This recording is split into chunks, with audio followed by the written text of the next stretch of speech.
Hello મિત્રો, દિવ્યાંગ ની એક યોજના છે, દિવ્યાંગ લગ્ન સહાય યોજના. એના અંદર પાત્રતાના માપદંડ છે. કન્યાની ઉંમર 18 વર્ષથી ઉપર અને છોકરાની ઉંમર 21 વર્ષથી વધુ હોવી જોઈએ. આ યોજનાનો લાભ ફક્ત એક જ વ્યક્તિને મળશે. આ યોજના હેઠળ લગ્નના 2 વર્ષ થયાની અંદર જ અરજી કરવાની રહેશે. આ યોજના હેઠળ દિવ્યાંગથી દિવ્યાંગ વ્યક્તિ લગ્ન કરે ત્યારે 50,000 પ્લસ 50,000 મળીને કુલ 1 લાખ રૂપિયા, તેમજ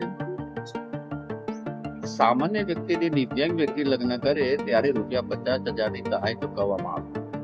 રજૂ કરવાના ડોક્યુમેન્ટ: કન્યાકુમારનો સિવિલ સર્જનશ્રીનો દિવ્યાંગતાના દાખલાની પ્રમાણિત નકલ, રહેઠાણનો પુરાવો, એલસી, કન્યા અને કુમારનો એલસી, અરજદારનો સિવિલ સર્જનશ્રીનો દિવ્યાંગતા દાખલાની પ્રમાણિત નકલ, બંનેના સંયુક્ત લગ્ન વખતના ફોટા, લગ્ન કંકોત્રી, બેંક પાસબુકની પ્રથમ પાનાની નકલ અથવા રદ કરેલ છે, લગ્ન નોંધણીનું પ્રમાણપત્ર.